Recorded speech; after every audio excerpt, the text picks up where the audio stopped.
ભક્તિ તો ભક્તિ હોય, કારણ કે એનું પ્રમાણ વાળી વાત હોય. તમને એક જ દાખલો આપું કે હરણાકાશ એનો છોકરો ભગત થયો, બોલો રાક્ષસ ના રાક્ષસ નો થાય? પ્રહલાદ ભગત થયો, બોલો પેલો પાઠ એને કર્યો અને શ્રીબાઈ કુંભાર એના ગુરુ શિષ્યનો નાતો અહીંયાથી ચાલુ થયો. તો હું એમ કઉ છું કે રાક્ષસ ના રાક્ષસ જ નો થાય, તો આ ભગત કેમ થયો? પણ ઇતિહાસ મોટો છે.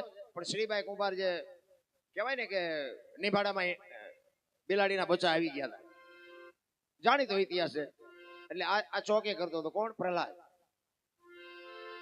એટલે ઈ આ બે માણા બચડા નિભાડામાં આવી ગયેલા અને નિભાડાને હળગાવેલો. ખોલ્યા જેવું હતું ને, જો ખોલે તો બધા માટલા ફેલ થઈ જાય. એટલે બે ને વિચાર થયો કે સારું બહુ કરી આ નિભાડાને પેટાવી દીધી, આગ પેટાવી દીધી, બચડા અંદર રહી ગયા, હવે શું કરું? અને તેથી રામનું ભજન કરતા. તેથી મહારાજ બાપુ દશરથ રાજાનો જન્મ નહોતો, એ રામ જીવો હોય છે, એ રામનું ભજન કરતા હતા. આપણે કહે ને આપણે આ બધા ઓળખે છે ને, આ રામે રાવણને માર્યો ને, એ રામની વાતો બધાને ખબર છે. બાકી રામ છે ને કઈક આગળ બીજો હતો. આપણે અહીંથી હળવદ સુધી જોયું છે, ધાંગધ્રા જાય ખબર જ નથી.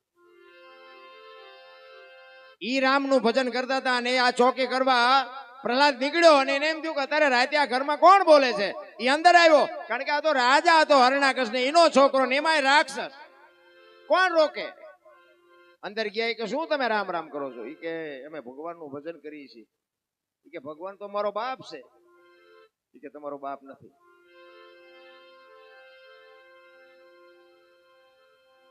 એ કે રામ ભગવાન છે, અને શું કામ ભજો છો? એ કે આ નિભાડાને અગ્નિ પેટાવી દીધી ને એમાં બિલાડીના બચ્ચા આવી ગયા છે. તો કે રામ બચાવશે? તો કે હા. તો કે આ નિભાડો ખોલવાનો ક્યારે? એ કે કાલ. એ કે હું આવ્યો પેલા ખોલતા નહીં. અને બીજે દી સવારમાં આવ્યો ને કે નિભાડો ખોલ્યો કે ના તમારી જ રાહ જોઈ. આમ ખડક લઈને ઉભો હતો, એને ખબર હતી કે અગ્નિ મૂકે જ નહીં. બે ના કાળજા થડા કુથડા બાપુ અગ્નિ લોઢા ઓગાળી નાખે. એ નિભાડો ખોલ્યો અને એમાંથી અંદરથી બાપુ જીવતા બચડા ઠેકડા મારી નીકળ્યા. અને ત્યાંથી બાપુ ખડક આમ નામ રહી ગયો પ્રહલાદ ને, મારો બાપ ખોટો છે, આવડા કઈક જુદું છે. ત્યાંથી વળાંક માર્યો ભાઈ. એટલે કે હરણાકાશ એને એવું તપ કરી અને બ્રહ્માજીને પ્રગટ કરી. અને બ્રહ્માજી કહે છે માય ઈ કે મારું મોત ન થાય એવું કઈક કરો. ઈ કે ઈ કેવી રીતે બને? જે જન્મે એને મરવાનું જોઈએ. કે તો ના પાડો. બ્રહ્માજી કે હારું હાલ ને, કે એમ નહીં બોલે ન વળે, કે લખી દો. એટલે જો તેથી નિયાળ્યું હોય કે ન હોય, બસ કોઈ ફોન ન કરતા હોય. આ તો આનંદ કરું છું.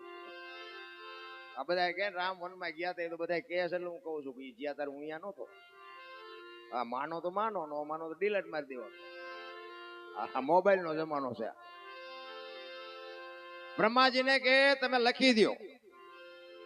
બ્રહ્માજી કે કામ કર, તું લખી દે, તું લખ અને હું નીચે સહી કરી દઉં.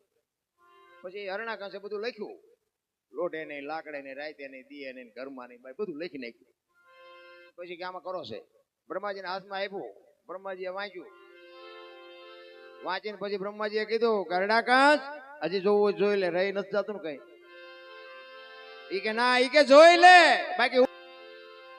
અને પ્રહલાદ ને બાપુ આ જયારે ભેટો થયો ને, પછી નિશાળે ભણવા જતો હતો ને, અહીંયા ઓલા સાહેબે તે બાપુ બધું રાજા જ કરે છે, રાજા જ કરે છે એવું જ ભણાવે. કારણ કે હરણાકશ નો બીક જ એટલી, બધું રાજા જ કરે છે, રાજા જ કરે છે. અને એમાં પ્રહલાદ ઉભો થયો. કારણ કે આપણા ગઈઢા કહેતા હતા કોઈને કોઈ ન પોગે એનું પેટ પોગે. તેમ કઈ ન કર્યો કે તમારી પરજા જો કપાતર પાકે ને, આખી દુનિયાને ભલે ધ્રુજાવો, તમારી પરજા તમને વાંકા વાળી દે. ઈ પ્રહલાદ ઉભો થઈ ને કે સાહેબ આ બધું રાજા જ કરે છે. તો કે હા. તો કે હવારે સૂરજ ઉગે રાજા ઉગાડે છે, આ વરસાદ વરસે છે રાજા વરસાવે છે. ઈ કે તો અમને ખબર છે, પણ તાર બાપા કે છે ને કેવી.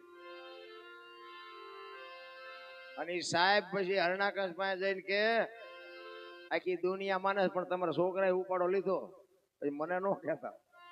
પ્રહલાદ આવ્યો ને પણ સ્ટેશન ઉપર બેહારીને કીધું. એ કે ભણવા ગયો તો? કે હા. કે હું ભણાયો? એ કે કરશનજીનો કન, ગણપતિનો ગન, ઘનશ્યામનો ગન, બાપુ કાળ ઝાળ થયો હો હરણા બાવડું ઝાલી અને એક ઘા કરીને દિવાલ હારે ભટકાડ્યો ને કીધું કે આ નામ છોડાવવા તો હું આખી આ દુનિયાને બાપુ ધ્રુજાવું છું, તે આની પાછું લીધી છે, પૂરી દો કે આને અંધારી ઓરડીમાં.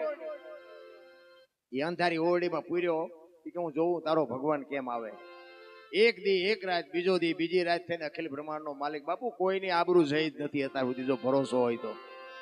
બીજો દી અને બીજી રાત થાય, અખિલ બ્રહ્માંડનો માલિક બાપુ લક્ષ્મીજીને કહે છે ઓલું છોકરાને જીવ નીકળી જાય, તમે એને જમાડી આવો. અને લક્ષ્મીજી બાપુ 32 ભાતનો થાળ લઈ અને આવ્યા પ્રહલાદને જમાડવા. ઈ ચોકી કરે છે બહાર, બારણું બંધ છે, તાળું માર્યું છે, ચોકીદાર બેહર્યો છે અને પ્રહલાદને માં લક્ષ્મીજી અંદર જમાડે, બે વાતો કરે કે બેટા ભૂખ્યો હતો ને કે હા, કે તને વિશ્વાસ હતો કે હા મને તો વિશ્વાસ, મારી માં મારો બાપ એકાદો તો આવશે. બે વાતો કરતા હતા ને ચોકીદાર સાંભળી ગયો. હરણાકશ પાસે જઈને કે તમારા છોકરા પાસે કોક છે? એ કે પણ તાળું માર્યું છે ને ક્યાંથી હોય? કે તાળું છે ને બારણું બંધ છે, બધું છે, પણ માલપા કોક છે. આવીને બારણું ખોલ્યો ને બાપુ પ્રહલાદ ખાઈને બેઠો હતો. લક્ષ્મીજીના દર્શન ન થાય ને, એ તો કપાતરના કટકા એની આંખું જેવી દર્શન ન થાય એવી. કે કોણ આવ્યું? તો કે મારી માં આવી હતી. કે બારણું બંધ, તાળું માર્યું છે, ચોકીદાર છે, કેવી રીતે આવે? કે એ તો બાપા તમને ભરોસો નથી. માના ઉદરમાં ખોબા જેટલી જગ્યામાં જો મારો નાથ નો ભૂખ્યો રાખતો હતો, આ તો 10 બાય 10 ની ઓરડી છે, આમાં થોડો ભૂખ્યો રાખે, તમને ભરોસો નથી રાખ. અને પછી થાંભલો દેખાયો. કે આમાં ભગવાન છે? તો કે હા. કે આને બથ ભાઈ. એ બથ ભરી અને બાપુ નરસિંહ અવતાર પ્રગટ થયો ને, એ નરસિંહ અવતાર થયો અને ઘરમાં જેમ ઉંદરડાની વાય બિલાડી ડોટે ચડાવે ને એમ બાપુ હરણાકશને ચડાવ્યો અને આમ પોચો ઝાલી અને ઢીસણ ઉપર બેહાર્યો. દી આસંબાનો ટાઈમ ઘરના ઉંબરા વચ્ચે રાખ્યો અને ખોળામાં લઈ અને કીધું હરણાકશ ઓલો તારો દસ્તાવેજ કાઢ. ત્યાં લખાયો છે ને દસ્તાવેજ, કે લેતો આય. કે ઘરમાં શોખ બહાર ઉંબરા વચ્ચે રાખ્યો હતો. ઘરમાં નથી ને બહાર નથી. દી આસંબાની તૈયારી હતી કે રાત છે દી કે રાતે નથી ને દીએ નથી. આમ નખ દેખાડ્યા હો પાવડા જોડા જોડા. કે લોઠું છે કે લાકડું? કે લોઠું નથી ને લાકડું નથી. ભીષણ ઉપર રાખ્યો તો. કે ધરતી ઉપર શોખ ઉપર? કે ધરતી ઉપર નથી ને ઉપર નથી. મારા સામે જોતો કે હું માણસ છું જાનવર? કે માણા નથી ને જાનવર નથી. તો કે હવે કેવું છે કઈ? કે હવે રહેવું નથી ને કેવું શું હોય? એવા બાપુ જો આ દુનિયામાં નહોતા. મોટા હતા મહીપતિ અને ગજબ હતા ગંભીર, સબળ જેના શરીર મહાણે દીઠા મેકરણ બાપુ કંસ કૌરવ ને